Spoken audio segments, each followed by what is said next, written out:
Hey everyone, I'm NornQueenAlexis and welcome back to the channel and welcome to an exciting wolf. I said exciting wolf news. That's right, we're getting right into the puppers. We're talking about the beast versus the other beast. Okay, so we're talking about Wolfman Yifson versus Godsgo Meg Uak Thraka, the warlord of Armageddon. So we got a brand new box set, and I gotta say, just looking at this art really quickly, Godsgo actually looks like he's into the fight. The other guy just kind of looks like, I guess we're here. Even they don't want to be here. They want to fight their true enemy, the Thousand Suns. So let's dive into this. And joining me this day, I have the legendary Mega Primordial Captain Jono, Stuff Stealer, Ship Crusher, Head Smasher. Do you want to continue it? The legendary Mega Primordial Captain Jono, Stuff Stealer, Ship Crush, Head Crusher, Manhunter, Loot Master, Prince Basher, Dagger Slasher, Grot Beater, Kid Slapper, Neck Ringer, Super Crazy, Never Lazy, Squat Wappa, Squick Choppa, Big Daka, Warboss, Gold Tooth, Iron Gut, the shockingly brutal Destroyer of Galaxies, Herald of Ragnarok, Fist of Mork, and Chosen of Gork. So what better companion than my ever so faithful war boss? This is some nonsense. So, the beast versus the other beast. The next chapter in Warhammer's Psychic Awakening is nearly upon us. Not to mention some great new reads. Great.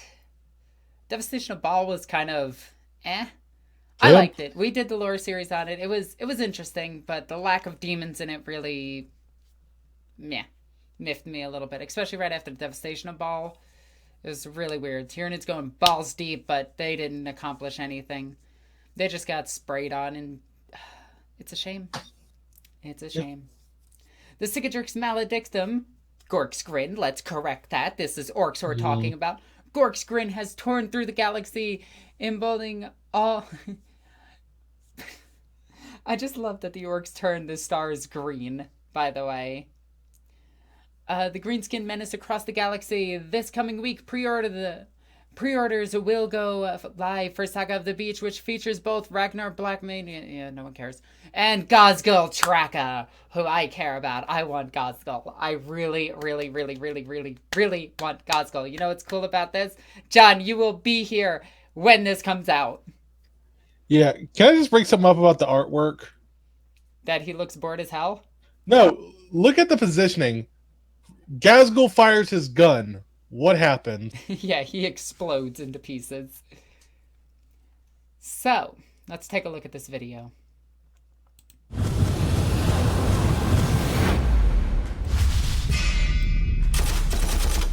This week in Warhammer. Hi and welcome to This Week in Warhammer, your regular update of all things happening in your favourite hobby over the next 7 days. Hello, I'm Nick. I'm Eddie, and this week it's all about Saga of the Beast.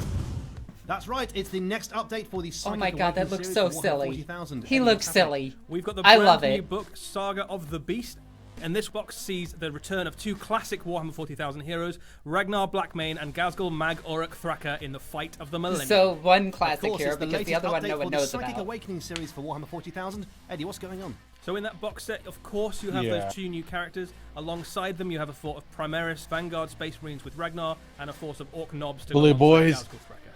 Sounds like a great box set, Eddie. Who do you think is going to win that fight? Well, luckily, Nick, there's a game called Warhammer 40,000 that lets you play out fights like this on the tabletop at home. But if I had to put money down, it'd be on the big green guy. I mean, yeah. Of course, it's not just the box set that's coming this week. We've got the new Psychic Awakening book, Saga of the Beast. The Opt Doctrine is to custom community. Yep, goes deep into what they have. All right, so let's take a look at this box set and what it actually contains, what it has. So, unfortunately, it doesn't look like you get the Bully Boys, but if you guys remember anything from 5th, 6th, and 7th edition, the Bully Boys were Godsgo's personal knob squad that stayed around him. So it is cool to see that you do get some knobs, some more knobs, which arguably normal knobs are not that good. They're cool and fun as hell, but they're not that good. You do get Makari. Makari's pretty decent. Let's see, what do you get? There's not much to this box set, aside from the two characters. So you're really buying this box set strictly for Godsgo. Or if you're some Space Wolf fan out there. Yeah, you're getting Ragnar Yifmane. I guess. I'm gonna keep crapping on him. Yeah, I mean, it's a good splitting box. He actually does look really cool. He would look a lot better, like all the Primaris characters, he would look a lot better with his damn helmet on. Get rid of that ridiculous top knot, because that looks silly. But it is a pretty decent box set. So right now, it's probably going to be about 70 for Godsgo, 65 to 70 for Godsgo. I guarantee he's going to come with Makari. I think it's $35 to $40 for a Nob squad, and then Mega Nobs are $60. So you are getting quite a bit on the Orc side. On the Space Marine side, I think that's 50, 100, 135. So you do get quite a bit out of this box if they sell it for about $250, which I'm assuming they're going to sell it for $250. But I would be more than happy to split this box with somebody, because this actually looks pretty interesting. I mean, I won't use Ragnar Blackmane as Ragnar Blackmane. I'd probably use him as my third or seventh company captain, and, you know, put a mask on him. Keep it with the wolf iconography for the most part. Get rid of the wolves on his backpack. But that's just me. I would convert him into something that I would use. So yeah, just going through all of that. His positioning and his posing is really nice. Godsgo is relatively big. I want to say he's about the same size as Abaddon and Guilliman, respectively. I mean, as all Primarch characters should be. This one just happens to be a Primarch. And when I say Primarch character, I don't mean that he is a Primarch. I mean, they're in the category of Primarch level characters. Shadow Sun, Godsgo, Abaddon, and Guilliman are all Primarch level characters. Then you have the monster level characters, which includes the Keeper of Secrets, Salaxi Hellbane, all of the greater demons, contains the Swarm Lord, I believe, but I want the Swarm Lord to actually be on the level of a Primarch. I think that's where he needs to be. Because he's not big enough, I feel. Tyranids need something along the lines of the big monster that is hard to deal with, like Mortarion and Magnus. They have a few things, but they're just not scary enough, and they're too slow. So, moving into it, we got this model, which I will admit, a good chunk of it actually, like, I love his positioning. I love his Rassilon belt. Like, he is the heavyweight champion. Probably not a heavyweight champion. He looks skinny. He is a champion in the WCW, which is the Wolf Combat, or let's see. Wolf. The Combat Wolf. How can we make a wrestling joke out of this? I want to make a wrestling joke out of this. I got Wolf Cage Wrestling. Wolf Cage Wrestling, yeah. His Wolf Cage Wrestling belt. He's got his pistol on his side. He's got his cape. It looks nice. There's a good amount of iconography on this, which has been missing from the Primaris Marines. But it actually makes him pop more compared to the Primaris Marines, which I like. Godsgo looks pretty cool. He is growing on me. I'm going to be repositioning him because I don't like the Hellbrute stance of he's like this now. It kind of looks a little bit silly. I seen somebody take this picture and Photoshop it so that he was straight. And it looked really like he was nice and leveled with both his feet, and he actually looked pretty intimidating. I want to get this model and see what I can do for some conversions and check it out because I'm really excited about this model. I think he looks like it went from I didn't like his new lore to it's actually not his new lore. It's his second edition lore rewritten. So it is a retcon to his old lore. And now he got his head chopped off. They put his head back on because he apparently can't die. So it is pretty neat, I guess. I mean, and then you got I think the best thing they did is how they updated his like bull skull. Yeah, definitely Mad Max inspired. That definitely screams Fury Road. Yeah. I want to know, if they cut his head off again, will his power claw grow in size and will he get 8 shooters or 6? That's a good point. But it's like I still want to know how Ragnar Blackmane even managed to like cut that man's. Head off. Yeah, because his old model had that too, where his head was completely. Well, I mean, it is a. No, because he has a chain blade, so he'd have to sit there for a while to cut it off. Like, if it was a power sword, it would pass right through it, but since it's a chain weapon, it actually has to hit it. What? Aren't frost weapons like chain frost? Or He like just chain has power? he just has a chain weapon. I don't think his weapon is frost. Because frost-based weapons are something exclusive to them. They're geomantic weapons. Or cryo... Is it... No, cryo is time. That's geomancy. Is earth? No, it's cryomancy. Yeah, cryomancy. Like Sub-Zero. Yep. So a lot of their technology instantly freezes things, which causes them to become destabilized and break through. But if he... Yeah, like... I don't see how he could lose. Also, I don't see how this force could... Like, aside from Godsgo, I don't see anything on the Knob side that could actually take the Space Marines, if that makes sense. Because the Space Marines will always have range on them. Yeah. Yeah, so if you were to play out this box set, I feel like the Space Wolves would win. Well, this is where I was going to get when we look down at the cover of the book. Mm-hmm. I'm really worried that this is going to be like... I'm starting to see some bias here. Yeah. Yeah, it's definitely looking like there is some heavy bias towards the Space Wolves, especially being that he is the cover picture. Although it might be like Mephiston in the last one, where he was mentioned once. Yeah, but then they also get... If you keep scrolling down, he gets his own audio drama, and like the Space Wolves are getting an omnibus, and I'm just like, come on. Yeah, it doesn't look it's not looking too promising for the beast. Which one? The actual beast, not the Yifsen. Right, and it's like he's literally holding the head of an orc. And I'm like, come on, you could have done... You didn't have to give him the head of an orc just to be like, hey, this is what you're in for. Oh, you know what's really funny? Ragnar Blackmane's name is not unique.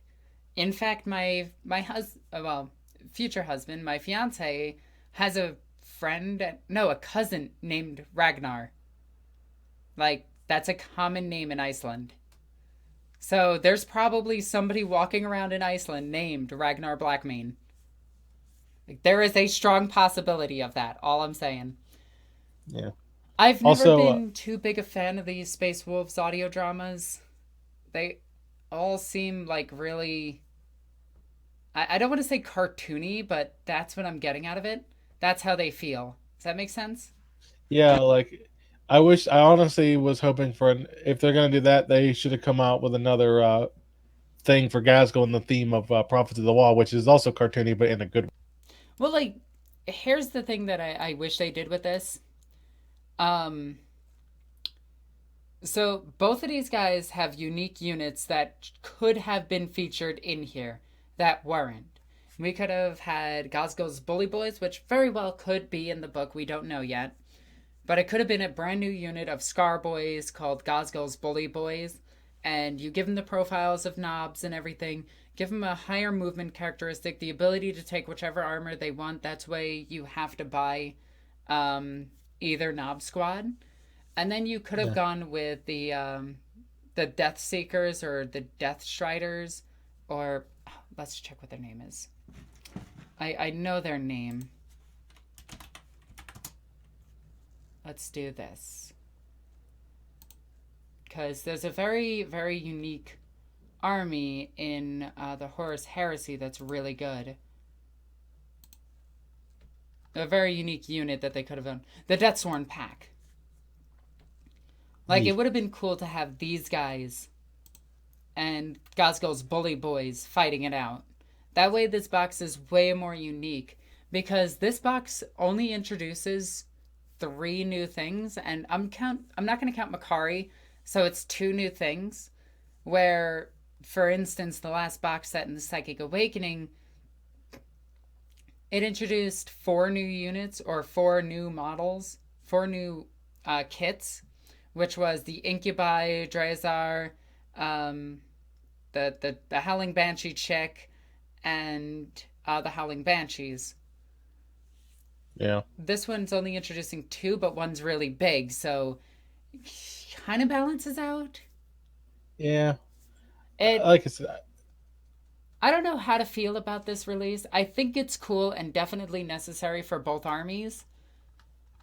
But at the same time, a lot of missed potential. Yeah, there's a lot of missed potential. I still don't get why they picked Ragnar Blackmane over, the Beast Slayer that they have with Ulrich. Yeah, Ulrich the Beast Slayer.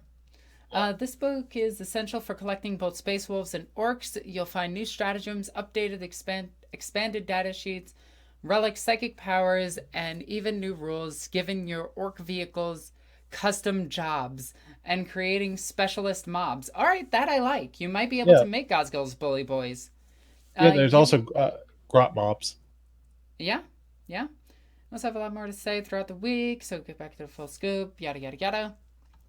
So it is really cool to actually get this, and I think it's going to be good for Orks, especially being that most Ork players simply play this game for fun. Like, they're not playing to be competitive. Ork players, you guys know who you are. You're there to have a good fight. Like, you're the guys that go, this is my grim dark army. I'm going to put it on the tabletop. Here's my crazy vehicle. I bought a Land Raider today. It's a battle wagon now. And, you just have fun. Yeah. We also have 2 new Horus Heresy books. Pretty neat. I think these are... Oh, they're still releasing Horus Heresy. I thought this was part of the Siege of Terra thing. Or are these just... No, these are just remakes. Okay. So with that, that's all we have. We have House Khador, which really should be removed. But I digress. I have my own gripes against that. We have a book on Valdor, which I think is pretty cool. I do want to read this one because I do like the Emperor's Bodyguards. I'm probably going to skip... No, I'll probably listen to the audiobooks for this, and then, I don't know, it might be like Belisarius' Great Work, where I still can't make it through that because I find that book to be too preachy and boring. But that's just me. I know that book needed to happen. It's just, I do wish they would lose some of the furs and stuff. I think it's a little bit overdone. So with that, that's all I really have to say about this. I give it a 5 out of 10. I want it for the Orks. Actually, I want it... Do I want it? I mean, I want the Space Marines, I guess, because I don't have any Phobos Armored Marines, and I just want them for my collection. But at the same time, I don't know. I've been a loyalist my entire time here. I have never once fell to chaos in any way, shape, or form. Never once has a mark ever even come close to me.